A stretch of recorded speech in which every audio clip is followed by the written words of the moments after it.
பீகாரில் சட்டப்பேரவை தேர்தல் 2 கட்டங்களாக நடைபெற இருப்பதாக அறிவிக்கப்பட்டுள்ளது. டெல்லியில் செய்தியாளர்களை சந்தித்த தலைமை தேர்தல் ஆணையர் ஞானேஷ்குமார், முதல் கட்டமாக மாநிலத்தின் 121 தொகுதிகளுக்கு நவம்பர் 6ஆம் தேதியும், 2ஆம் கட்டமாக 122 தொகுதிகளுக்கு நவம்பர் 11ஆம் தேதியும் வாக்குப்பதிவு நடைபெறும் என்று தெரிவித்தார். 2 கட்ட தேர்தல்களிலும் பதிவான வாக்குகள் நவம்பர் 14ஆம் தேதி எண்ணப்படும் என்றும் அறிவித்தார். நவம்பர் 6ஆம் தேதி நடைபெறும் முதற்கட்ட தேர்தலுக்கான வேட்புமனு தாக்கல் அக்டோபர் 10ஆம் தேதி தொடங்கி 17ஆம் தேதி நிறைவடைகிறது. வேட்புமனுவுக்கான பரிசீலனை அக்டோபர் 18ஆம் தேதி நடைபெறும் என்றும், அக்டோபர் 20ஆம் தேதி வரை மனுவை திரும்பப் பெறலாம் என்றும் தெரிவிக்கப்பட்டுள்ளது. இதேபோன்று நவம்பர் 11ஆம் தேதி நடைபெறும் 2ஆம் கட்ட தேர்தலுக்கான வேட்புமனு தாக்கல் அக்டோபர் 13ஆம் தேதி தொடங்கி 20ஆம் தேதி நிறைவடைகிறது. பீகார் மாநிலத்தில் மொத்தம் 7,43 லட்சம் வாக்காளர்கள் இருப்பதாகவும், அதில் 14 லட்சம் பேர் முதல் முறை வாக்காளர்கள் என்றும் தலைமை தேர்தல் ஆணையம் தெரிவித்துள்ளது. தமிழக அரசு ஊழியர்களுக்கு 20 விழுக்காடு தீபாவளி போனஸ் வழங்கப்படும் என்று அறிவிக்கப்பட்டுள்ளது. தீபாவளி பண்டிகையை முன்னிட்டு அனைத்து பொதுத்துறை நிறுவனங்களிலும் பணிபுரியக்கூடிய சி மற்றும் டி பிரிவு தொழிலாளர்களுக்கு தீபாவளி போனஸ் வழங்க முதலமைச்சர் உத்தரவிட்டுள்ளார். அதன்படி லாபம் ஈட்டியுள்ள பொதுத்துறை நிறுவனங்களில் பணிபுரியக்கூடிய சி மற்றும் டி பிரிவு தொழிலாளர்களுக்கு 20 விழுக்காடு போனஸ் வழங்கப்பட உள்ளது. இதேபோன்று தமிழ்நாடு மின் பகிர்மான கழகம், அரசு போக்குவரத்து கழகங்கள், நுகர்பொருள் வாணிப கழகம் மற்றும் பால் உற்பத்தியாளர் கூட்டுறவு இணையத்தில் பணிபுரியக்கூடிய தொழிலாளர்களுக்கு 20 விழுக்காடு போனஸ் அறிவிக்கப்பட்டுள்ளது. தமிழ்நாடு வீட்டு வசதி வாரியம், சென்னை குடிநீர் வழங்கல் மற்றும் கழிவுநீர் அகற்று வாரியத்தில் பணியாற்றக்கூடிய தகுதியுள்ள ஊழியர்களுக்கு 10 விழுக்காடும், தமிழ்நாடு குடிநீர் வடிகால் வாரியத்தில் பணிபுரியக்கூடிய தகுதியுள்ள ஊழியர்களுக்கு 8.33 விழுக்காடும் போனஸ் வழங்கப்பட உள்ளது. அத்துடன் தமிழ்நாடு நுகர்பொருள் வாணிப கழகத்தில் தற்காலிகமாக பணிபுரியக்கூடிய தொழிலாளர்களுக்கு 3000 ரூபாய் போனஸ் வழங்கப்படும் என்று தெரிவிக்கப்பட்டுள்ளது. இதன் மூலமாக தகுதியுள்ள நிரந்தர தொழிலாளர்கள் குறைந்தபட்சம் 8,400 ரூபாய் முதல் அதிகபட்சம் 16,800 ரூபாய் வரை பெறுவார்கள் என்றும், 2,69,439 தொழிலாளர்களுக்கு மொத்தம் 376 கோடி ரூபாய் போனஸாக வழங்கப்பட உள்ளதாகவும் தெரிவிக்கப்பட்டுள்ளது. தமிழ்நாட்டில் தீபாவளி பண்டிகைக்காக சிறப்பு பேருந்துகள் உட்பட மொத்தம் 20,378 பேருந்துகள் இயக்கப்படும் என அமைச்சர் சிவசங்கர் அறிவித்துள்ளார். சென்னை தலைமைச் செயலகத்தில் செய்தியாளர்களை சந்தித்த அவர், வரும் அக்டோபர் 16ஆம் தேதி முதல் 19ஆம் தேதி வரை சிறப்பு பேருந்துகள் இயக்கப்படும் என்றார். சென்னையிலிருந்து தினசரி இயக்கக்கூடிய 2092 பேருந்துகள் அல்லாமல் 5,710 சிறப்பு பேருந்துகள் இயக்கப்பட இருக்கின்றன. இந்த வகையில் மொத்தம் 14,268 பேருந்துகள் இயக்கப்பட இருக்கிறது. இதல்லாமல் பிற ஊர்களிலிருந்து இயக்கப்படுகின்ற 6,110 சிறப்பு பேருந்துகளும் ஒட்டுமொத்தமாக சேர்த்து 20,378 பேருந்துகள் இயக்கப்பட இருக்கின்றன. மேலும் பண்டிகை முடிந்து திரும்ப அக்டோபர் 21 முதல் 23 வரை மொத்தம் 15,129 பேருந்துகள் இயக்கப்படும் என்றார். போக்குவரத்து நெரிசலை தவிர்க்கும் பொருட்டு தாம்பரம் பெருங்களத்தூர் வழியாக செல்வதை தவிர்த்து பழைய மாமல்லபுரம் சாலை, ஓஎம்ஆர், கேளம்பாக்கம், திருப்போரூர், செங்கல்பட்டு வழியாக அல்லது வண்டலூர் வெளிச்சுற்று சாலை வழியாக கேளம்பாக்கம், திருப்போரூர், செங்கல்பட்டு சாலை வழியாக செல்கின்ற பொழுது பேருந்தில் பயணிப்பவர்களுக்கு இடைஞ்சல் இல்லாமலும் இருக்கும், கார்களில் செல்பவர்களும் போக்குவரத்து நெரிசலில் சிக்காமல் செல்வதற்கும் வசதியாக இருக்கும். கூடுதல் மாநகர் பேருந்துகள் இயக்கப்படும் என்றும் அவர் தெரிவித்தார். உச்சநீதிமன்ற தலைமை நீதிபதியை தாக்க முயன்ற சம்பவத்துக்கு பிரதமர், முதல்வர் உள்ளிட்டோர் கண்டனம் தெரிவித்துள்ளனர். உச்சநீதிமன்றத்தில் வழக்கு விசாரணையின் போது தலைமை நீதிபதி B.R. கவாய் மீது வழக்கறிஞர் ஒருவர் காலணி வீச முயன்றது அதிர்ச்சியை ஏற்படுத்தியுள்ளது. மத்திய பிரதேச மாநிலம் கஜுராஹோ கோயிலில் சேதமடைந்த விஷ்ணு சிலையை புதுப்பிக்க கோரிய வழக்கு உச்சநீதிமன்றத்தில் கடந்த 16ஆம் தேதி விசாரணைக்கு வந்தது. மனுவை விசாரித்த தலைமை நீதிபதி B.R. கவாய் கடவுளிடம் சென்று முறையிடும்படி கூறி மனுவை தள்ளுபடி செய்து உத்தரவிட்டார். அப்போது வழக்கறிஞர் ராகேஷ் நீதிமன்றத்தில் கூச்சலிட்ட நிலையில் அவரை காவலர்கள் வெளியேற்றினர். இந்த நிலையில் வேறு ஒரு வழக்கு விசாரணையின் போது வழக்கறிஞர் ராகேஷ் கிஷோர் தலைமை நீதிபதி கவாய் அருகே சென்று தனது காலணியை கழற்றி வீச முயன்றார். உடனடியாக அவரை தடுத்து நிறுத்திய நீதிமன்ற காவலர்கள் அவரை வெளியே இழுத்துச் சென்றனர். அப்போது அந்த வழக்கறிஞர் கூச்சலிட்டவாறே சென்றார். இதுகுறித்து கருத்து தெரிவித்த தலைமை நீதிபதி கவாய், இந்த மாதிரியான செயல் தன்னை எந்த வகையிலும் பாதிக்காது என்றும் அவர் மீது எந்த நடவடிக்கையும் எடுக்க வேண்டாம் என்றும் கூறியதாக தெரிகிறது. இந்த நிலையில் தலைமை நீதிபதி மீது தாக்குதல் நடத்த முயன்ற ராகேஷ் கிஷோர் வழக்கறிஞராக செயல்பட முடியாதபடி இந்திய பார் கவுன்சில் சஸ்பெண்ட் செய்துள்ளது. உச்சநீதிமன்ற தலைமை நீதிபதி கவாய் மீது வழக்கறிஞர் தாக்குதல் நடத்த முயன்ற சம்பவத்திற்கு கண்டனங்கள் குவிந்துள்ளன. உச்சநீதிமன்றத்தில் நடந்த சம்பவம் நாட்டு மக்களை கொந்தளிக்க வைத்துள்ளது என்று பிரதமர் மோடி தெரிவித்துள்ளார். இதுகுறித்து எக்ஸ் பக்கத்தில் பதிவிட்டுள்ள அவர், இதுபோன்ற கண்டிக்கத்தக்க செயல்களுக்கு நமது நாட்டில் இடமில்லை என்று பிரதமர் மோடி குறிப்பிட்டுள்ளார்.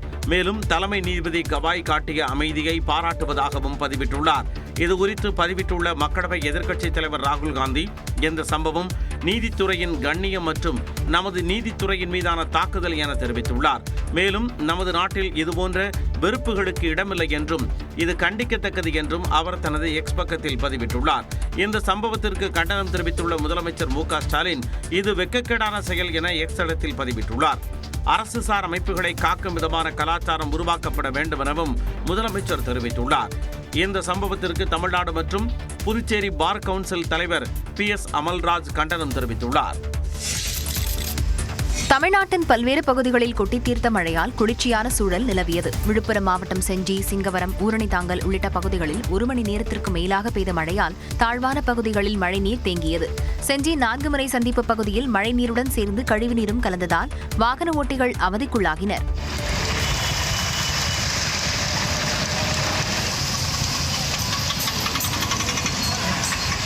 ராணிப்பேட்டை மாவட்டத்தில் வாலாஜாபேட்டை, காவேரிப்பாக்கம், பனப்பாக்கம் உள்ளிட்ட இடங்களில் கொட்டி தீர்த்த மழையால் விவசாயிகள், பொதுமக்கள் மகிழ்ச்சியடைந்தனர். வாலாஜாபேட்டை நெடுஞ்சாலையில் பெய்த ஊசி மழையால் வாகன ஓட்டிகள் அவதிக்குள்ளாகினர்.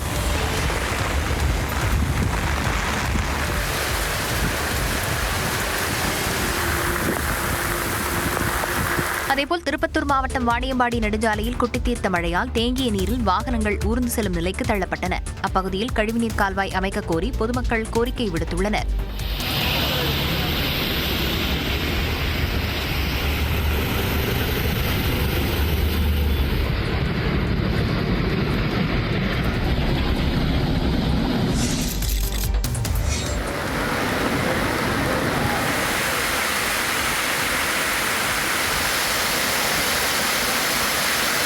திருத்தணியில் கொட்டி தீர்த்த கனமழையால் முருகன் கோவில் படிக்கட்டுகளில் மழைநீர் பெருக்கெடுத்தது. திருவள்ளூர் மாவட்டத்தில் கண்டிகை, புட்லூர், மேல்நல்லாத்தூர், அதியத்தூர், வேப்பம்பட்டு, கடம்பத்தூர், கனகமாசத்திரம் உள்ளிட்ட பகுதிகளில் நேற்று மாலையில் பரவலாக மழை பெய்தது.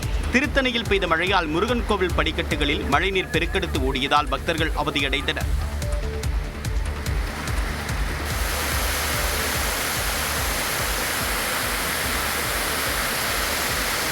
இதேபோன்று திருவாரூர் மாவட்டத்தின் பல்வேறு பகுதிகளில் நள்ளிரவு இடி மின்னலுடன் கூடிய கனமழை வெளுத்து வாங்கியது. மன்னார்குடி, நன்னிலம், கோட்டூர், சேர்ந்தமங்கலம் உள்ளிட்ட பகுதிகளில் பெய்த மழையால் குளிர்ச்சியான சூழல் நிலவியது. அதே நேரம் அறுவடை காலம் என்பதால் நெற்பயிர்கள் வயலில் சாயக்கூடிய நிலை ஏற்பட்டிருப்பதால் விவசாயிகள் கவலையடைந்தனர்.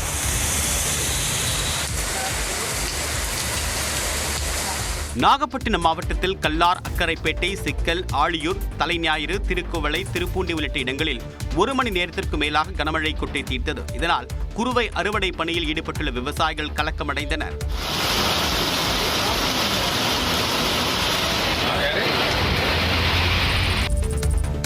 தமிழ்நாட்டில் இன்று 6 மாவட்டங்களில் கனமழைக்கு வாய்ப்பு இருப்பதாக சென்னை வானிலை ஆய்வு மையம் தெரிவித்துள்ளது. இதுகுறித்து வெளியிடப்பட்டுள்ள அறிவிப்பில் நீலகிரி, ஈரோடு, கிருஷ்ணகிரி, தருமபுரி, சேலம் மற்றும் நாமக்கல் மாவட்டங்களின் ஓரிரு இடங்களில் இன்று கனமழை பெய்ய வாய்ப்புள்ளதாக தெரிவிக்கப்பட்டுள்ளது. இதன் தொடர்ச்சியாக கோவை, நீலகிரி, தேனி, திண்டுக்கல், தருமபுரி, கிருஷ்ணகிரி, திருப்பத்தூர், வேலூர் மற்றும் ராணிப்பேட்டை ஆகிய பகுதிகளில் அடுத்த 2 நாட்களுக்கு கனமழை பெய்யும் என கணிக்கப்பட்டுள்ளது. ஈரோடு, சேலம் மற்றும் திருவண்ணாமலையிலும் நாளை கனமழைக்கு வாய்ப்பு இருப்பதாக வானிலை ஆய்வு மையம் தெரிவித்துள்ளது. கோவை, நீலகிரி, தேனி, திண்டுக்கல், மதுரை, தருமபுரி, கிருஷ்ணகிரி, சேலம், திருப்பத்தூர், வேலூர் மற்றும் ராணிப்பேட்டையில் வரும் வெள்ளிக்கிழமை கனமழைக்கு வாய்ப்புள்ளதாக கணிக்கப்பட்டுள்ளது. சென்னையில் நகரின் ஒரு சில பகுதிகளில் இடி மின்னலுடன் கூடிய மிதமான மழை பெய்யக்கூடும் என அறிவிக்கப்பட்டுள்ளது.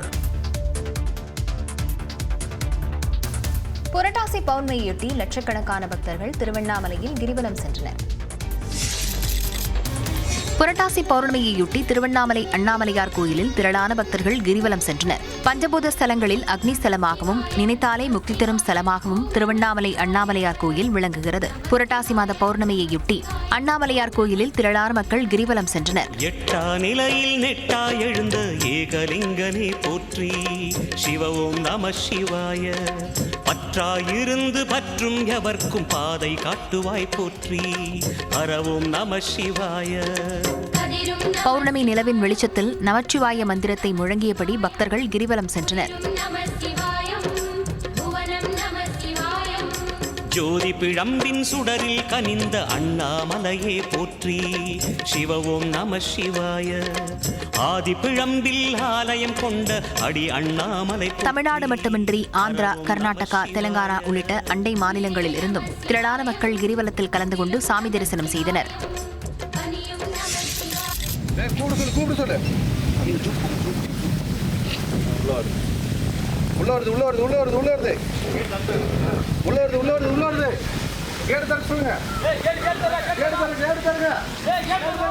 வண்டலூர் உயிரியல் பூங்காவில் 3 நாட்களாக போக்கு காட்டிய சிங்கம் கூண்டிற்கு திரும்பியது. வண்டலூர் உயிரியல் பூங்காவில் லயன் சஃபாரி பகுதிக்கு கடந்த 3ஆம் தேதி புதிதாக அந்த பூங்காவுக்கு கொண்டுவரப்பட்ட சிங்கம் ஒன்றை பூங்கா நிர்வாகிகள் உலவ விட்டனர். வழக்கமாக மாலை நேரங்களில் சிங்கங்கள் உணவு அளிக்கும் இடத்திற்கு வந்துவிடும். ஆனால் அந்த சிங்கம் மீண்டும் திரும்பி வராததால் அதனை தேடும் பணி நடந்து வந்தது. தெர்மல் கேமரா உட்பட 10க்கும் மேற்பட்ட கேமராக்கள் வைத்து கண்காணிப்பு பணிகள் நடந்தன. நேரடியாக சென்று ஆய்வு செய்தபோது 25 ஹெக்டேர் பரப்பளவு சுற்றுப்பாதையில் அமைந்துள்ள வேலி பகுதிகளின் அந்த சிங்கத்தின் நடமாட்டம் இருந்தது கண்டுபிடிக்கப்பட்டது.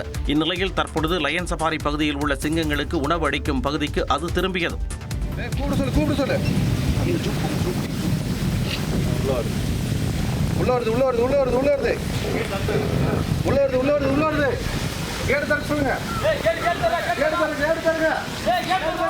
இதனால் நிம்மதி பெருமூச்சு விட்ட சிங்க பராமரிப்பு பணியாளர்கள் அந்த சிங்கத்தை கூண்டில் அடைத்தனர்.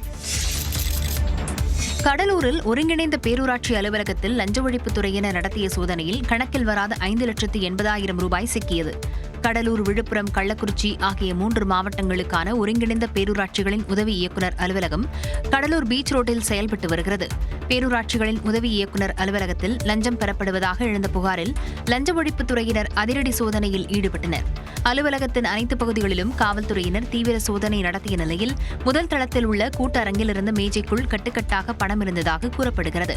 ஏறத்தாழ 5,80,000 ரூபாய் பணம் இருந்ததாக கூறப்படும் நிலையில் அதனை கைப்பற்றிய லஞ்ச ஒழிப்பு காவல்துறையினர் அதிகாரிகளிடம் விசாரணை நடத்தி வருகின்றனர். ஆர்டிஇ எனப்படும் கட்டாய கல்வி பெறும் உரிமைச் சட்டம் மூலம் மாணவர்களை படிக்க வைக்க விரும்பும் பெற்றோர்கள் பள்ளிகளுக்கே நேரடியாக சென்று விண்ணப்பிக்க வேண்டும் என பள்ளிக்கல்வித்துறை தெரிவித்துள்ளது. கட்டாய கல்வி உரிமைச் சட்டத்தின்படி தொடக்க வகுப்புகளுக்கான எல்கேஜி, யூகேஜி மற்றும் 1ஆம் வகுப்பு படிக்கும் மாணவர்களுக்கு தனியார் பள்ளிகளில் 25% இலவச இடங்கள் வழங்கப்பட வேண்டும். மாணவர்களுக்கான கல்வித் தொகையையும் அரசே செலுத்தும். இந்த ஆண்டு ஆர்டிஇ திட்டத்திற்கான மாணவர் சேர்க்கைக்கு மத்திய அரசின் பங்கு கிடைக்காத சூழலில் தமிழகத்தில் சேர்க்கை நடைபெறாமல் இருந்தது. மத்திய அரசு நிதி விடுவித்த நிலையில் ஆர்டிஇ மாணவர் சேர்க்கைக்கான அறிவிப்பை தமிழக அரசு வெளியிட்டுள்ளது. ஏற்கனவே பள்ளிகளில் சேர்ந்த மாணவர்கள் பயனடையும்படி அறிவுறுத்தலை தமிழக அரசு வழங்கியது. இந்நிலையில் ஆர்டிஇ மூலம் மாணவர்களை பள்ளியில் தொடர வைக்க தனியார் பள்ளிகளின் தலைமை ஆசிரியர்களுக்கு வழங்கப்பட்ட எமிஸ் தளத்தின் லாகின் ஐடி மூலமாக மாணவர்களுக்கான விண்ணப்பத்தினை மேற்கொள்ள வேண்டும் என்று கூறப்பட்டுள்ளது. ஆர்டிஇ தொடர்பான புகார்கள் மற்றும் தகவல்களை பெறுவதற்கு RTE@tnschools.government.in என்ற மின்னஞ்சலையும் 144117 என்ற தொடர்பு எண்ணையும் பயன்படுத்தலாம் என்று பள்ளிக்கல்வித்துறை தெரிவித்துள்ளது. மருத்துவமனையில் சிகிச்சை பெறும் ராமதாஸ் மற்றும் வைகோவை அரசியல் தலைவர்கள் சந்தித்து நலம் விசாரித்தனர். சென்னை அப்போலோ மருத்துவமனையில் சிகிச்சை பெற்று வரும் ராமதாஸை முதலமைச்சர் நேரில் சந்தித்து நலம் விசாரித்தார். அங்கு வைகோவுக்கு அளிக்கப்படும் சிகிச்சை முறைகள் குறித்தும் கேட்டறிந்தார். கிரீம் சாலையில் உள்ள அப்போலோ மருத்துவமனையில் பாமக நிறுவனர் ராமதாஸ் அனுமதிக்கப்பட்டுள்ளார். அவருக்கு கார்டியோ ஆஞ்சியோ பரிசோதனை செய்யப்பட்டுள்ளதாக சொல்லப்படுகிறது. இந்நிலையில் முதலமைச்சர் மு க ஸ்டாலின் ராமதாஸை சந்தித்து நலம் விசாரித்தார்.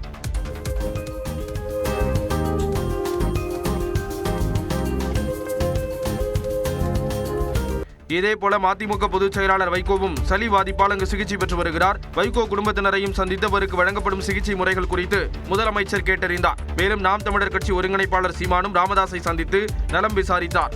இயக்குனர் சேரன் உள்ளிட்டோரும் சந்தித்து நலம் விசாரித்தனர். இதேபோல வைகோவையும் அவர்கள் சந்தித்தனர். சளி கொஞ்சம் காய்ச்சல் தான், அது குணமாயிருச்சு.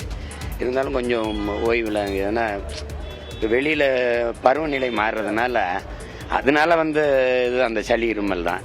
அது அவங்க ஓட்டுநருக்கு இருந்திருக்குது, அதை கவனிக்காமல் அவங்க அவரோட பயணம் பண்ணிட்டாங்க. அது குளிர் வீட்டுக்கு பக்கத்தில் ஓட்டுநருக்கு இருக்கும்போது அவரோட மூச்சு காற்று தானே, அதனால டக்குன்னு தொற்றிருச்சுன்னு இது. ராமதாஸ் நலமாக இருப்பதாகவும் தன்னுடன் நீண்ட நேரம் பேசியதாகவும் சீமான் கூறினார். மருத்துவமனையில் சிகிச்சை பெற்று வரும் பாமக நிறுவனர் ராமதாஸை எதிர்க்கட்சித் தலைவர் எடப்பாடி பழனிசாமி சந்தித்து நலம் விசாரித்தார். அப்போலோ மருத்துவமனையில் பாமக நிறுவனர் ராமதாசுக்கு சிகிச்சை அளிக்கப்பட்டு வருகிறது. அங்கு சென்ற அதிமுக பொதுச் செயலாளர் எடப்பாடி பழனிசாமி ராமதாஸை சந்தித்து அவரது உடல்நலம் குறித்து கேட்டறிந்தார். மருத்துவமனையில் உள்ள தந்தையை பார்க்க பாமக தலைவர் அன்புமணி ராமதாஸ் வருகை தந்தார். பின்னர் செய்தியாளர்களிடம் பேசிய அவர், ராமதாஸ் நல்ல குணமுடன் இருப்பதாகவும் 2 நாள் ஓய்வெடுக்க மருத்துவர்கள் அறிவுறுத்தியதாக கூறினார். மருத்துவர் ஐயா அவர்களுக்கு கார்டியோ ஆஞ்சியோகிராம் செய்யப்பட்டது. அந்த ஆஞ்சியோகிராமிலே இரத்த குழாய்கள், இருதயத்துக்கு செல்கின்ற இரத்த குழாய்கள் நன்றாக இருக்கிறது. பயப்படுவதற்கு எதுவும் இல்லை. ஐயாவுக்கு எந்த பிரச்சனையும் இல்லை என்று இருதய மருத்துவ நிபுணர்கள் சொல்லியிருக்கின்றார்கள். தீவிர சிகிச்சை பிரிவில் இருப்பதால் அவரை பார்க்க முடியவில்லை என்றும் மருத்துவர்களிடம் அவரின் உடல்நிலை குறித்து கேட்டறிந்ததாக அன்புமணி தெரிவித்தார். தெலங்கானாவில் நடிகர் விஜய் தேவரகொண்டா பயணித்த கார் விபத்தில் சிக்கியதால் பரபரப்பு ஏற்பட்டது. தெலுங்கு சினிமாவில் முன்னணி நடிகர்களுள் ஒருவராக வலம் வரும் விஜய் தேவரகொண்டா தமிழ் படங்களிலும் அவ்வப்போது நடித்து வருகிறார். இவருக்கும் நடிகர் ராஷ்மிகா மந்தனாவுக்கும் அண்மையில் திருமண நிச்சயதார்த்தம் நடைபெற்றதாகவும் தகவல்கள் உலா வருகின்றன. இந்த நிலையில் தெலங்கானா மாநிலம் உந்தவல்லை என்ற பகுதியில் விஜய் தேவரகொண்டா சென்ற கார் விபத்தில் சிக்கியது. ஆடுகளை ஏற்றி வந்த ட்ரக் ஒன்று திடீரென பிரேக் போட்டபோது விஜய் தேவரகொண்டா சென்ற காரும் மற்றொரு வாகனமும் மோதி விபத்திற்குள்ளானதாக கூறப்படுகிறது. கார் சேதமடைந்த நிலையில் விஜய் தேவரகொண்டா காயங்களின்றி நல்வாய்ப்பாக தப்பியதாக தெரிகிறது. அதன் பின்னர் நண்பரின் காரில் விஜய் தேவரகொண்டா தனது பயணத்தை தொடர்ந்தார். சேப்பாக்கம் திருவல்லிக்கேணி சட்டமன்ற தொகுதிக்குட்பட்ட பகுதியில் நடைபெற்ற மழைநீர் வடிகால் பணிகளை துணை முதலமைச்சர் உதயநிதி ஸ்டாலின் நேற்று இரவு ஆய்வு செய்தார். பருவமழை நெருங்கும் சூழலில் சென்னையில் மழைநீர் வடிகால் பணிகள் தீவிரமாக நடைபெற்று வருகின்றன. அதன் ஒரு பகுதியாக சேப்பாக்கம் திருவல்லிக்கேணி சட்டமன்ற தொகுதிக்குட்பட்ட வி.பி. ராமன் சாலையில் மழைநீர் தேங்காமல் எளிதாக பக்கிங்கம் கால்வாய்க்கு செல்லும் வகையில் மழைநீர் வடிகால் கால்வாய் தூர்வாரப்பட்டுள்ளது. இதனை துணை முதலமைச்சர் உதயநிதி ஸ்டாலின் நேற்று இரவு 11 மணியளவில் நேரில் பார்வையிட்டு ஆய்வு செய்தார். அதேபோல ராயப்பேட்டை நெடுஞ்சாலை மற்றும் மாசிலாமணி சாலைகளில் புதிதாக கட்டப்பட்டு வரும் மழைநீர் கால்வாய்களை இணைக்கும் வகையில் ராயப்பேட்டை வி.பி. ராமன் சாலை சந்திப்பு பகுதியில் இணைப்பு பாலம் கட்டப்பட்டு வருகிறது. இதனையும் உதயநிதி ஸ்டாலின் பார்வையிட்டார்.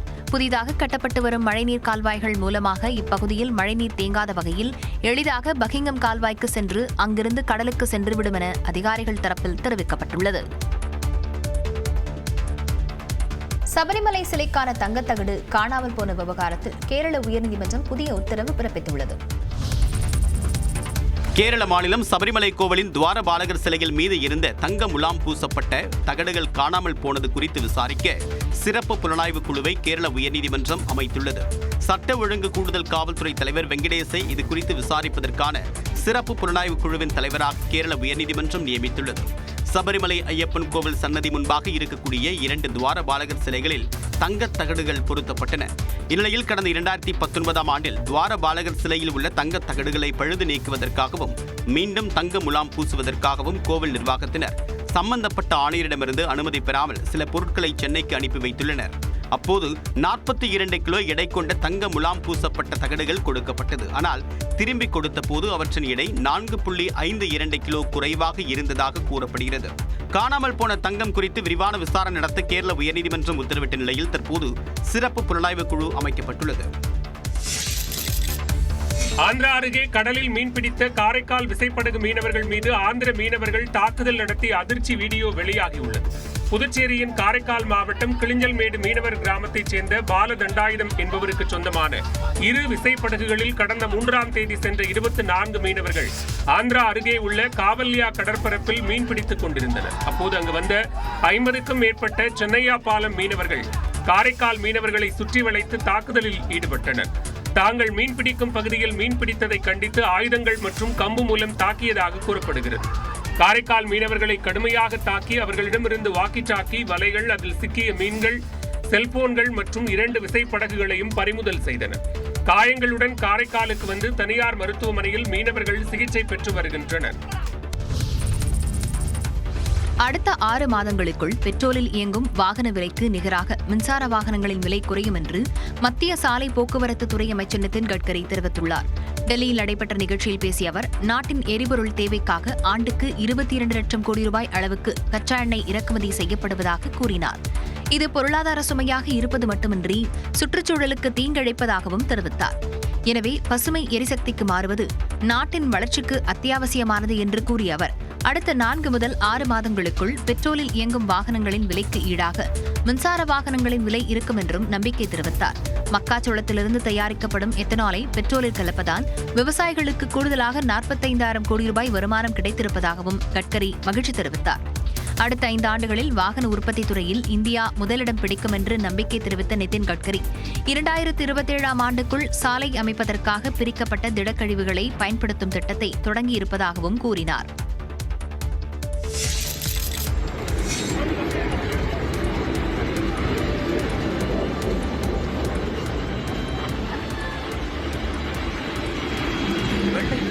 போர்த்தியது போல ஜம்மு காஷ்மீரை பனி சூழ்ந்து கிடக்கும் ரம்யமான காட்சிதான் இது.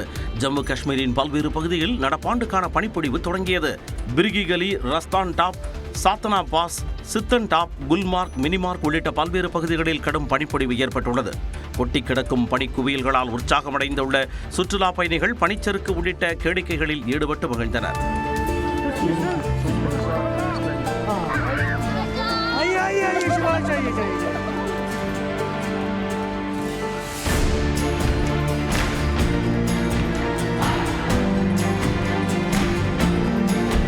நடப்பாண்டு ஜம்மு காஷ்மீரில் ரம்மியமான சீதோஷ்ண நிலை நிலவும் நிலையில் வழக்கத்தை விட அதிக அளவில் சுற்றுலா பயணிகள் வருகை இருக்கும் என எதிர்பார்க்கப்படுகிறது. கெலவரப்பள்ளி அணை நிரம்பியதை அடுத்து உபரி நீர் திறக்கப்பட்டுள்ளது. கெலவரப்பள்ளி அணையிலிருந்து உபரிநீர் திறக்கப்பட்டுள்ளதால் தென்பெண்ணை ஆற்றின் கரையோர மக்களுக்கு வெள்ள அபாய எச்சரிக்கை விடுக்கப்பட்டுள்ளது. தென்பெண்ணை ஆறு உற்பத்தியாகும் கர்நாடக மாநிலம் நந்திமலை உள்ளிட்ட நீர்பிடிப்பு பகுதிகளில் கனமழை பெய்து வருகிறது. இந்த நீர்வரத்தால் கிருஷ்ணகிரி மாவட்டம் ஒசூரை அடுத்த கெலவரப்பள்ளி அணையில் நீர்மட்டம் கிடுகிடுவென உயர்ந்து வருகிறது.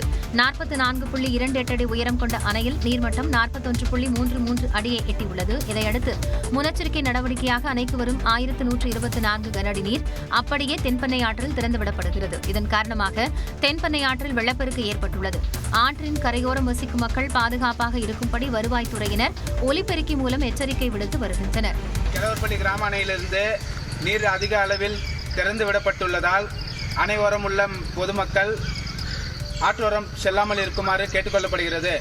தொடர் மழையால் நீர்வரத்து மேலும் அதிகரிக்கலாம் என்பதால் கெலவரப்பள்ளி அணையில் உள்ள அனைத்து மதகுகளையும் பராமரிக்கும் பணியில் நீர்ப்பாசனத்துறையினர் ஈடுபட்டுள்ளனர். விஜய் ரசிகர்ன்றதால நீதிபதி ஐயாவை தவறான கருத்து போட்டிருந்தேன். நீதிபதி விலைக்கு போன தருணம் என்று கருத்து போட்டிருந்தேன். கருத்து போட்டதுனால என்னை கைது பண்ணிட்டாங்க. சோசியல் மீடியாவில் இந்த மாதிரி வேலை யாரும் செய்யாதீங்க. அதனால நீதிபதி ஐயாட்ட மன்னிப்பு கேட்டுக்கிறேன்.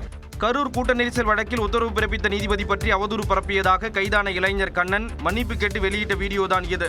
கரூர் கூட்ட நெரிசலில் 41 பேர் உயிரிழந்த விவகாரத்தில் சமூக வலைதளங்களில் அவதூறு பரப்பியதாக 25 பேர் மீது வழக்கு பதிவு செய்யப்பட்டுள்ளது. அத்துடன் சென்னையில் 3 பேர் கைது செய்யப்பட்டனர். இதேபோன்று கூட்ட நெரிசல் வழக்கை விசாரித்த போது விஜய் மீது கடும் விமர்சனங்களை முன்வைத்த நீதிபதி பற்றி சமூக வலைதளங்களில் அவதூறு பரப்பிய 3 பேர் கைது செய்யப்பட்டுள்ளனர். நீதிபதியை விமர்சித்து பதிவிட்ட புதுக்கோட்டையைச் சேர்ந்த கண்ணன், கிருஷ்ணகிரியைச் சேர்ந்த டேவிட், சென்னையைச் சேர்ந்த சசி ஆகிய 3 பேரை கைது செய்து சிறையில் அடைத்தனர்.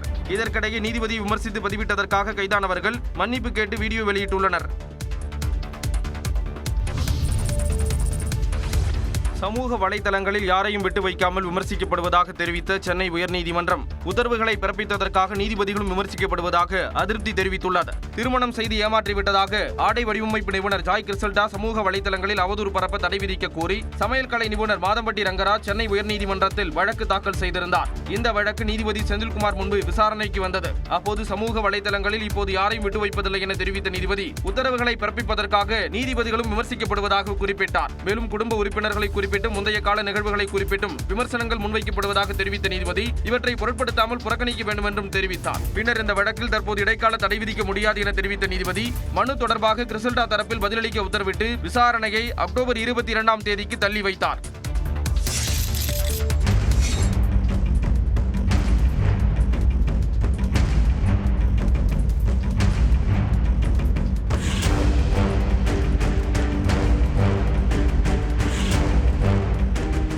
அடுக்குமாடி குடியிருப்பில் அத்துமீறி நுழைந்த இளைஞர்கள் பெட்ரோல் திருடிய காட்சிகள்தான் இவை. சென்னை அடுத்த தாழம்பூர் பகுதியில் தனியார் அடுக்குமாடி குடியிருப்பு பகுதியில் அடிக்கடி திருட்டுச் சம்பவங்கள் அரங்கேறுவதாக மக்கள் புகார் தெரிவிக்கின்றனர். சச்சிதானந்தபுரம் பகுதியில் உள்ள அடுக்குமாடி குடியிருப்புக்குள் புகுந்த இளைஞர்கள் அங்கு நிறுத்தப்பட்டிருந்த கார் மற்றும் இருசக்கர வாகனங்களிலிருந்து எரிபொருள், பேட்டரி உள்ளிட்டவற்றை திருடினர்.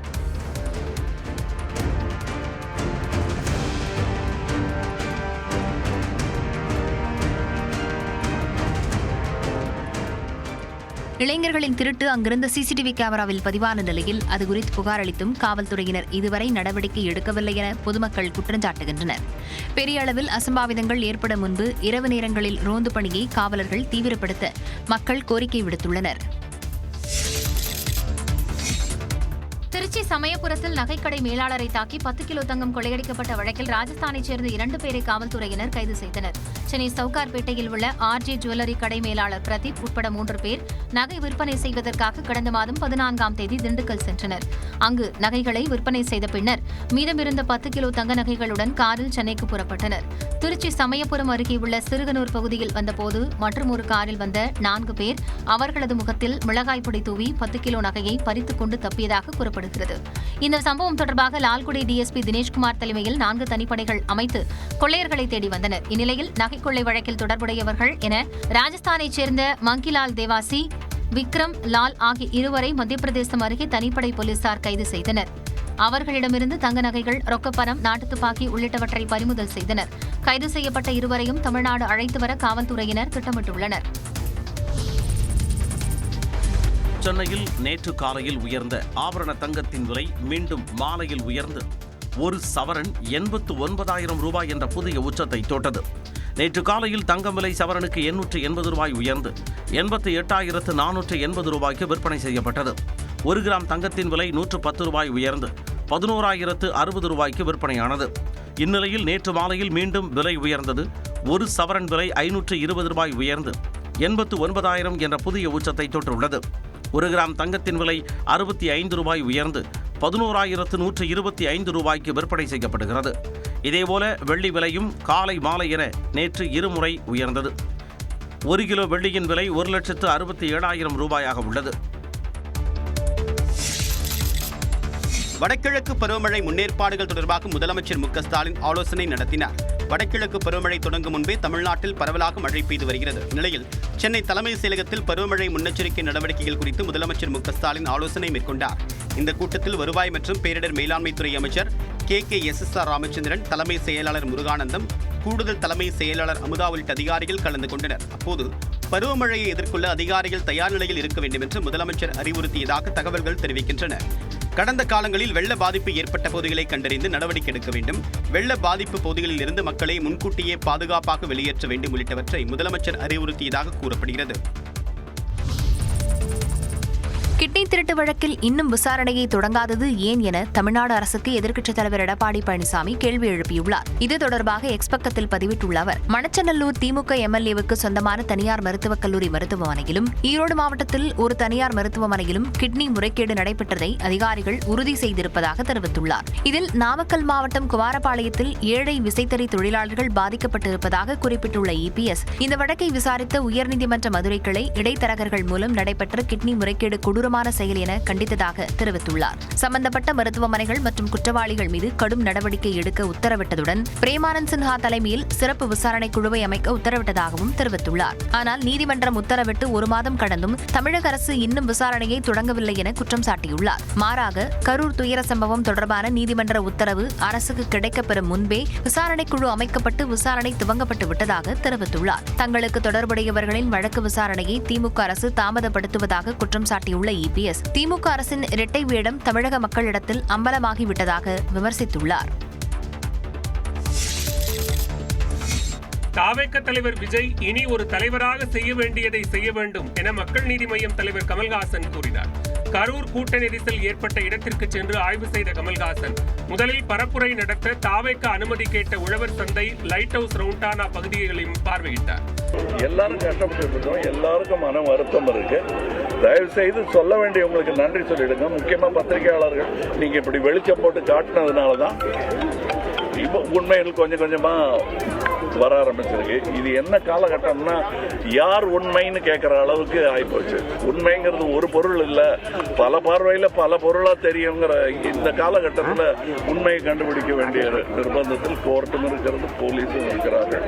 கூட்ட நெரிசலில் உயிரிழந்த மகேஸ்வரியின் வீட்டிற்கு சென்ற கமல்ஹாசன் அவர்களது குடும்பத்திற்கு கமல் பண்பாட்டு மையம் சார்பில் 1 லட்சம் ரூபாய்க்கான காசோலையை வழங்கினார். கரூர் கூட்ட நெரிசல் விவகாரத்தில் தாவேகவிற்கோ விஜய்க்கோ அடைக்கலம் கொடுக்க வேண்டிய அவசியம் பாஜகவுக்கு இல்லை என்று அக்கட்சியின் முன்னாள் மாநில தலைவர் அண்ணாமலை தெரிவித்துள்ளார். தமிழக வெற்றி கழகத்தை இந்த விஷயத்துல நசுக்க பாக்குறாங்க, நடவடிக்கை எடுங்க. தலைவர்களை நசுக்க பாக்குறாங்க, கருத்து சொல்றோம். அதற்காக நாங்கள் அவர்களுக்கு அடைக்கலம் கொடுக்கின்றோம், கூட நிற்கிறோம், நாங்கள் எல்லாம் பேசுறோம், அதெல்லாம் அப்பாற்பட்ட கருத்து. இன்னைக்கு இவங்க போட்டிருக்கிற எஃப்ஐஆர்லயே திமுக நடவடிக்கை எடுக்கல, இவங்க போட்டிருக்கிற தமிழக வெற்றி கழகத்தினுடைய நிர்வாகிகள் மீது நடவடிக்கை எடுக்கல, அந்த கட்சியில் இருக்கக்கூடிய ஒருவர் ஜென்சி ரெவல்யூஷனை பத்தி பேசுறார், அவர் மீது நடவடிக்கை எடுக்கல. கோவையில் பேட்டியளித்த அவர் இதனை தெரிவித்தார். கரூர் கூட்ட நெரிசலுக்கு அரசு நிர்வாகத்தின் அலட்சியமே காரணம் என்பதால் சம்பந்தப்பட்ட அதிகாரிகள் மீது நடவடிக்கை எடுக்கும்படி பாஜக தலைமையிடம் உண்மை கண்டறியும் குழு பரிந்துரைத்திருப்பதாக தகவல் வெளியாகியிருக்கிறது. கரூரில் கடந்த 27ஆம் தேதி தாவேக தலைவர் விஜயின் பரப்புரை கூட்டத்தில் ஏற்பட்ட நெரிசலில் சிக்கி 41 பேர் உயிரிழந்த சம்பவம் தொடர்பாக பாஜக எம்பி ஹேமமாலினி தலைமையிலான உண்மை கண்டறியும் குழு நேரில் விசாரணை நடத்தியது. அதைத் தொடர்ந்து கூட்ட நெரிசல் தொடர்பாக பாஜக தேசிய தலைவர் ஜே.பி. நட்டாவிடம் ஹேமமாலினி தலைமையிலான குழு அறிக்கை சமர்ப்பித்துள்ளது. அதில் கரூர் கூட்ட நெரிசல் அரசின் நிர்வாக அலட்சியத்தால் ஏற்பட்ட தவிர்க்கக்கூடிய விபத்து என்று தெரிவித்திருப்பதாக கூறப்படுகிறது. வேலுச்சாமிபுரத்தில் 3000 பேர் மட்டுமே தாங்கக்கூடிய இடத்தில் 30,000 பேரை அனுமதித்தது தவறு என்றும் கூட்டத்திற்கு போதுமான பாதுகாப்பு ஏற்பாடுகள் செய்யப்படவில்லை என்றும் குற்றம் சாட்டப்பட்டுள்ளதாக தெரிகிறது. காலை 9 மணி முதலே கூட்டம் வர தொடங்கிய நிலையில் இரவு 7 மணிக்கே நிகழ்விடத்திற்கு விஜய் வந்ததாகவும் விஜய் பேசிய பகுதியில் மின் விநியோகம் நிறுத்தப்பட்டதால் கூட்டத்தில் மேலும் பீதி ஏற்பட்டதாகவும் தெரிவிக்கப்பட்டுள்ளது. பரப்புரை இடத்திற்கு அருகில் உள்ள கழிவுநீர் கால்வாய்களில் விழுந்து சிலர் உயிரிழந்ததாகவும், எனவே நிகழ்ச்சிக்கு அனுமதி வழங்கிய அதிகாரிகளுக்கு எதிராக கடும் நடவடிக்கை எடுக்க வேண்டும் என்றும் உண்மை கண்டறியும் குழு வலியுறுத்தியிருப்பதாக கூறப்படுகிறது. மேலும் ஆய்விற்கு சென்றபோது தங்களை சந்திக்க கரூர் ஆட்சியர் மறுத்ததால் நிர்வாகத்தில் வெளிப்படைத்தன்மை குறித்த கேள்விகள் எழுவதாகவும் பாஜகவின் உண்மை கண்டறியும் குழு சுட்டிக்காட்டியிருப்பதாக கூறப்படுகிறது. வேலைவாய்ப்பு இல்லாததால் தான் சாதி சண்டை வருவதாக அன்புமணி தெரிவித்துள்ளார். மதுரை புதூர் பேருந்து நிலையத்தில் பாமக சார்பில் உரிமை மீட்பு பயண பொதுக்கூட்டம் நடைபெற்றது. இதில் பங்கேற்று பேசிய அக்கட்சியின் தலைவர் அன்புமணி திமுக சாதி அரசியல் செய்வதாக விமர்சித்தார். வேலை இல்லாத காரணத்தால் தான் இங்க ஜாதி சண்டையே வருது. இந்த ஜாதி பிரச்சனை, அந்த ஜாதி பிரச்சனை, இந்த ஊர் பிரச்சனை, பள்ளிக்கூடத்துல ஜாதி இருக்கு. நீ வேலையை கொடுத்தனா அவன் வேலையை பார்த்துட்டு போவான், ஏன் சண்டை போட போறான்? சென்னையில எங்கேயாவது ஜாதி சண்டை இருக்கா? இதனிடையே தருமபுரி மாவட்டம் நல்லம்பள்ளி பகுதியில் உள்ளம் தேடி இல்லம் நாடி என்ற பரப்புரை பொதுக்கூட்டத்தில் தேமுதிக பொதுச் செயலாளர் பிரேமலதா பங்கேற்றார். அப்போது பேசிய அவர் கரூர் சம்பவத்தை குறிப்பிட்டு திமுக அரசை விமர்சித்தார். போலீஸ் சொல்லி தப்பு இல்லப்பா, அவங்க என்ன பண்ணுவாங்க, ஆட்சியாளர்கள் என்ன சொல்றாங்க அதை தான் அவங்க செய்யறாங்க. 2026 தேர்தல்ல நம்ம மக்கள் யாருன்றத புரிய வைப்பாங்க. கரூர் துயர சம்பவத்திற்கு அரசும் விஜயும் தான் காரணம் என்றும் பிரேமலதா குற்றம் சாட்டினார். கரூர் கூட்ட நெரிசல் சம்பவத்தை தொடர்ந்து 20க்கும் மேற்பட்ட மாவட்ட செயலாளர்களுடன் தாவேக தலைவர் விஜய் தொலைபேசி வாயிலாக பேசியதாக தகவல் வெளியாகியிருக்கிறது. கரூர் வேலுச்சாமிபுரத்தில் கடந்த 27ஆம் தேதி விஜய் பரப்புரை செய்தபோது ஏற்பட்ட கூட்ட நெரிசலில் சிக்கி 41 பேர் உயிரிழந்தனர். 100க்கும் மேற்பட்டோர் காயமடைந்தனர். இந்த கோர சம்பவத்தில் பாதிக்கப்பட்டவர்களை சந்தித்து விஜய் ஆறுதல் கூறாதது கடும் விமர்சனத்தை ஏற்படுத்தியது. இந்நிலையில் 20க்கும் மேற்பட்ட தாவேக மாவட்ட செயலாளர்களிடம் தொலைபேசி மூலம் விஜய் பேசியதாக கூறப்படுகிறது. அப்போது கரூரில் பாதிக்கப்பட்ட மக்களை நேரில் சந்திப்பது குறித்து மாவட்ட செயலாளர்களின் கருத்துக்களை கேட்டறிந்ததாக தெரிகிறது. தற்போதுள்ள பிரச்சனைகள் அனைத்தும் சரியாகிவிடும் என்றும் பாதிக்கப்பட்ட மக்களுக்கு நேரடியாக உதவ வேண்டும் என்றும் மாவட்ட செயலாளர்களுக்கு விஜய் ஆலோசனை வழங்கியதாக கூறப்படுகிறது. கரூர் துயரத்திலிருந்து இன்னும் மீண்டு வர முடியாமல் வேதனையில் இருப்பதாக விஜய் கூறியதாகவும், விமர்சனங்கள் எதற்கும் பதிலளிக்க வேண்டாம் என விஜய் அறிவுறுத்தியதாகவும் சொல்லப்படுகிறது. செந்தில் பாலாஜி அமைச்சராக கூடாது என தாங்கள் ஒருபோதும் கூறவில்லை என்று உச்சநீதிமன்றம் தெரிவித்துள்ளது.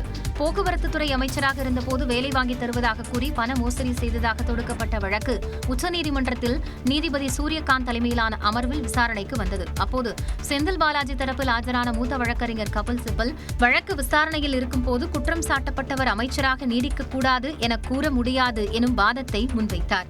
இதற்கு பதிலளித்த நீதிபதிகள் சம்பந்தப்பட்ட நபர் அதிகாரத்தில் இல்லை என்பதாலேயே ஜாமீன் வழங்கப்பட்டது என்று கூறினார்.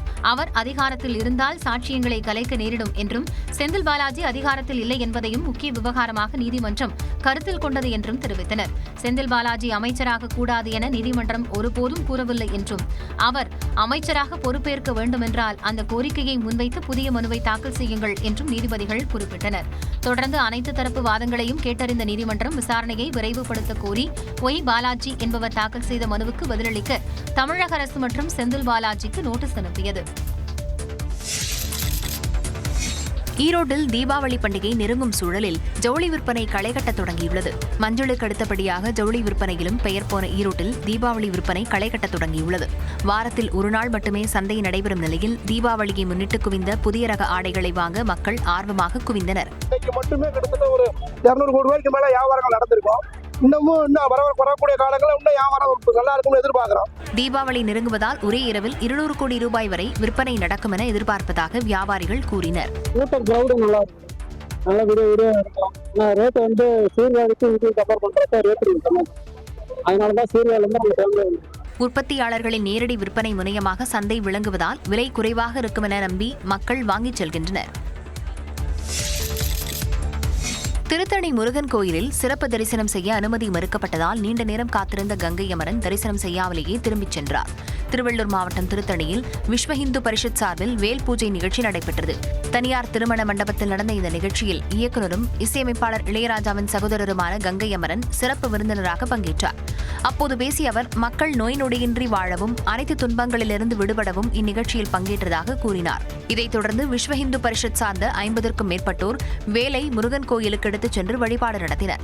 அவர்கள் பொது வழியிலும் 100 ரூபாய் கட்டண வழியிலும் அனுமதிக்கப்பட்டனர்.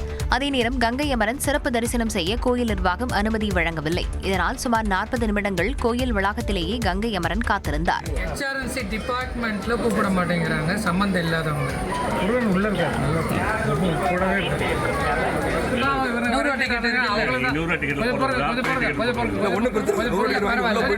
எனினும் அனுமதி வழங்கப்படாததால் முருகன் தனது மனதில் இருப்பதாக கூறிவிட்டு தரிசனம் செய்யாமலேயே ஏமாற்றத்துடன் திரும்பிச் சென்றார்.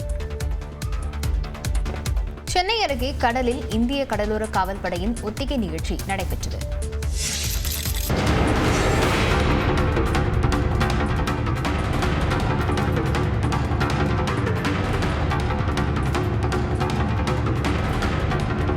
சென்னை மெரினா கடலில் கப்பல் தீப்பிடித்ததால் அதனை அணைப்பதற்காக பயன்படுத்தும் அதிநவீன கப்பல்கள் தண்ணீரை பீச்சியடித்தபடி அணிவகுத்த காட்சிகள்தான் இவை. நடுக்கடலில் கப்பல்கள் மோதிக்கொள்ளும் போது வெளியேறும் எண்ணெய் கடலில் கலப்பதால் சுற்றுச்சூழல் மாசுபடுவதை தடுப்பது தொடர்பான தேசிய அளவிலான மாநாடு இந்திய கடலோர காவல்படை சார்பில் சென்னையில் கடந்த 2 நாட்களாக நடைபெற்றது. இதையொட்டி சென்னை துறைமுகத்திலிருந்து 15 கடல் மைல் தூரத்தில் நடுக்கடலில் கடலோர காவல்படையினரின் சாகச நிகழ்ச்சி நடைபெற்றது. அப்போது நடுக்கடலில் கப்பல் அல்லது படகில் தீப்பிடித்தால் எவ்வாறு தீயை அணைப்பது என கடலோர காவல் படையினர் ஒத்திகையில் ஈடுபட்டனர். தீப்பிடித்த கப்பலின் இருபுறமும் சுமார் 50 அடி தூரத்தில் 2 கப்பல்கள் நிறுத்தப்பட்டு நாலாபுறமும் தண்ணீரை பீச்சி அடித்தபடி பிரமிப்பை ஏற்படுத்தின. இதேபோன்று தீப்பிடித்த கப்பலில் சிக்கியிருப்பவர்களை ஹெலிகாப்டர் மூலம் மீட்பது, கடல் வழியாக ஆயுதம், போதைப் பொருள் கடத்தும் கடல் கொள்ளையர்களை சுற்றி வளைப்பது போன்ற பல்வேறு சாகசங்களில் கடலோர காவல் படையினர் ஈடுபட்டனர். பருவமழை நேரங்களில் களத்தில் இறங்கி பணியாற்றி மக்களுக்கு உதவிகரமாக இருக்க வேண்டும் என சென்னை திருவள்ளூர் மாவட்ட செயலாளர்களுக்கு எடப்பாடி பழனிசாமி வலியுறுத்தியதாக தகவல் வெளியாகியுள்ளது. மக்களை காப்போம், தமிழகத்தை மீட்போம் என்ற சுற்றுப்பயணத்தை எடப்பாடி பழனிசாமி மேற்கொண்டு வருகிறார். சென்னை, திருவள்ளூர், சேலம், ஈரோடு மற்றும் கன்னியாகுமரி ஆகிய மாவட்டங்களில் அவர் அடுத்தடுத்து பரப்புரை நடத்தவுள்ளார். வரும் நாட்களில் சென்னை, திருவள்ளூர் பருவமழை காலம் என்பதால் அதற்கேற்ப சுற்றுப்பயணத்தை திட்டமிடுவது குறித்து சென்னை ராயப்பேட்டையில் உள்ள அதிமுக தலைமை அலுவலகத்தில் சென்னை, திருவள்ளூர் மாவட்ட செயலாளர்களுடன் எடப்பாடி பழனிசாமி ஆலோசனை நடத்தினார். அப்போது பருவமழை காலத்திற்கு பின்னர் சென்னை, திருவள்ளூர் மாவட்டங்களில் சுற்றுப்பயணம் மேற்கொள்ளலாம் என பேசப்பட்டதாக தெரிகிறது. மேலும் பருவமழை காலத்தில் மக்கள் சந்திக்கும் பிரச்சினைக்கு முன்னுரிமை கொடுத்து அவர்களுடன் களத்தில் நின்று நிர்வாகிகள் மக்களுக்கு உதவிகரமாக இருக்க வேண்டும் என எடப்பாடி பழனிசாமி மாவட்ட செயலாளர்களை வலியுறுத்தியதாகவும் கூறப்படுகிறது. போக்குவரத்து மற்றும் மோட்டார் வாகன சட்ட விதிகளை மீறுவோர் 45 நாட்களுக்குள் சலான்களை பெற்றுக்கொண்டு அபராத தொகையை செலுத்த வேண்டும் என மத்திய சாலை போக்குவரத்து அமைச்சகம் தெரிவித்துள்ளது. சலான்களை வழங்குதல் மற்றும் செலுத்துதல் தொடர்பான மோட்டார் வாகன சட்ட விதிகளில் திருத்தங்கள் செய்வது பற்றி முன்மொழியும் வரைவு அறிவிப்பு வெளியாகியுள்ளது. சாலை போக்குவரத்து அமைச்சகத்தால் முன்மொழியப்பட்ட மாற்றங்களின்படி நிலுவைத் தொகைகள் செலுத்தப்படும் வரை வட்டார போக்குவரத்து அலுவலகங்கள் விதிமீறியவர்களின் ஓட்டுநர் உரிமம் அல்லது வாகன பதிவு தொடர்பான எந்த ஒரு விண்ணப்பத்தையும் ஏற்காது என தெரிவிக்கப்பட்டுள்ளது. விதிமீறுவோரின் வாகனங்கள் ஓட்டுநர் உரிமம் தொடர்பான வாகன் சாரதி போர்ட்டலில் பரிவர்த்தனை செய்யக்கூடாது என்று குறிக்கப்படுவார்கள். விதிமீறுவோர் தங்களது நிலுவைத் தொகையை விரைவாக செலுத்த வைக்கும் வகையில் இந்த மாற்றங்கள் முன்மொழியப்பட்டுள்ளதாக அமைச்சகம் தெரிவித்துள்ளது. பீகாரில் சட்டமன்ற தேர்தலை சுமூகமாக நடத்தும் வகையில் அனைத்து வாக்குச்சாவடிகளிலும் 100% இணையதள ஒளிபரப்பு உட்பட 17 புதிய நடைமுறைகளை தேர்தல் ஆணையம் அறிமுகம் செய்ய உள்ளது. அதன்படி வாக்காளர்கள் வாக்குச்சாவடி மையங்களுக்கு வரும்போது தங்களது செல்போன்களை பாதுகாப்பாக வைத்து செல்ல வசதி ஏற்படுத்தி தரப்படும் என்று தெரிவிக்கப்பட்டுள்ளது. தேர்தலை சுமூகமாக நடத்தும் வகையில் அனைத்து வாக்குச்சாவடிகளிலும் 100% இணையதள ஒளிபரப்பு மேற்கொள்ளப்படும். தேர்தல் நாளன்று வாக்குப்பதிவு சதவிகித விவரங்கள் 2 மணி நேரத்திற்கு ஒருமுறை இசிஐ நெட் செயலியில் பதிவிடப்படும் என்று தேர்தல் ஆணையம் அறிவித்துள்ளது. வாக்காளர்கள் நீண்ட வரிசையில் காத்திருப்பதை தவிர்க்க ஒவ்வொரு வாக்குச்சாவடியிலும் 1200 வாக்காளர்களுக்கு மிகாமல் இருக்க நடவடிக்கை. வாக்காளர்களுக்கு அதிகாரப்பூர்வமற்ற அடையாளச் சீட்டுகளை விநியோகிக்கும் மையங்களை வாக்குச்சாவடியிலிருந்து 100 மீட்டருக்கு அப்பால் அமைத்துக் கொள்ள அரசியல் கட்சியினருக்கு அனுமதி போன்றவையும் பீகார் தேர்தலில் அறிமுகம் செய்யப்பட உள்ளது. இனிவரும் அனைத்து மாநில சட்டப்பேரவை தேர்தல்களிலும் இந்த புதிய நடைமுறை கடைபிடிக்கப்படும் என்றும் தேர்தல் ஆணையம் அறிவித்துள்ளது. இந்தியா 2025 என்ற தலைப்பில் இந்தியா மற்றும் ரஷ்ய ராணுவம் இணைந்து கூட்டு ராணுவ பயிற்சியில் ஈடுபட்டுள்ளது. ராஜஸ்தான் மாநிலத்தில் உள்ள மகஜான் ராணுவ பயிற்சி மைதானத்தில் இரு நாட்டு ராணுவ வீரர்களும் இணைந்து போர் பயிற்சியில் ஈடுபட்டுள்ளனர். பாதுகாப்பு, ஒத்துழைப்பு, தீவிரவாத தடுப்பு உள்ளிட்ட நடவடிக்கைகளில் ஈடுபடுவது குறித்து இரு நாட்டு வீரர்களும் பயிற்சி மேற்கொண்டனர்.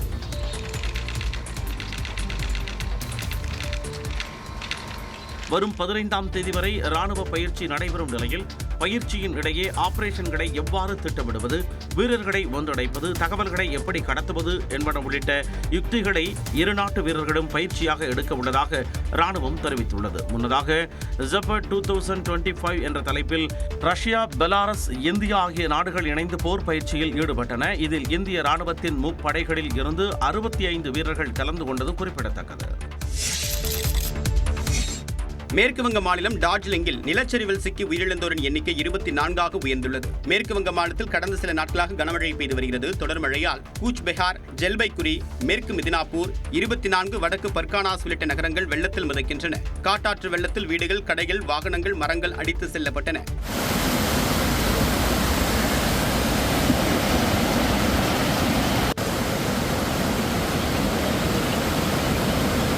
டார்ஜிலிங், சிலிகுரி உள்ளிட்ட பகுதிகளில் பயங்கர நிலச்சரிவு ஏற்பட்டது. இதனால் அந்த பகுதியில் இருந்த வீடுகளும் கடைகளும் மண்ணில் புதைந்தன. இந்த நிலச்சரிவில் சிக்கி இதுவரை 24 பேர் உயிரிழந்துள்ளனர். மீட்பு பணிகள் தொடர்ந்து நடைபெற்று வருகின்றன. பலர் காணாமல் போய் உள்ளனர். அவர்களை தேடக்கூடிய பணி முடுக்கிவிடப்பட்டுள்ளது. இதேபோன்று டார்ஜிலிங்கின் துதியா பகுதியில் பாலசன் ஆற்றின் குறுக்கே உள்ள இரும்பு பாலம் வெள்ளத்தில் அடித்து செல்லப்பட்டது. இதனால் சிலிகுரி, மிரிக் இடையே போக்குவரத்து முடங்கியுள்ளது.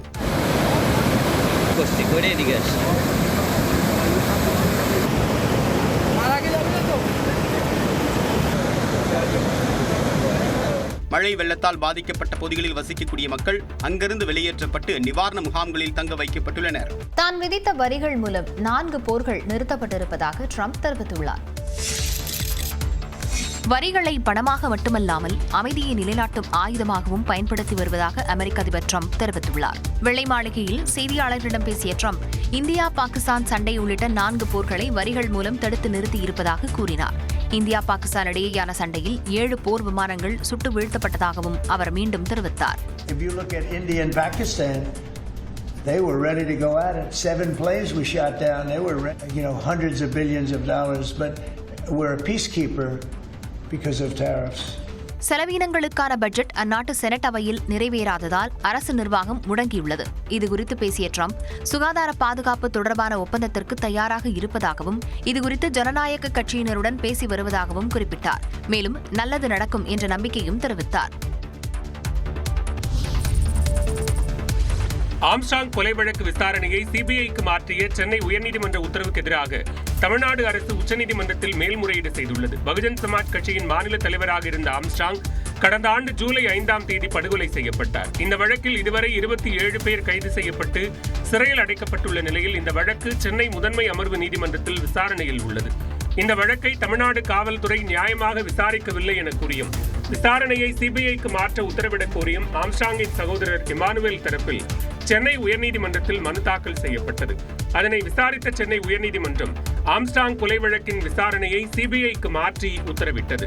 மேலும் தமிழ்நாடு காவல்துறை வசம் உள்ள விசாரணை ஆவணங்களை உடனடியாக சிபிஐயிடம் ஒப்படைக்க வேண்டும், 6 மாதங்களில் சிபிஐ குற்றப்பத்திரிகை தாக்கல் செய்ய வேண்டும் என்றும் உயர்நீதிமன்றம் உத்தரவிட்டது.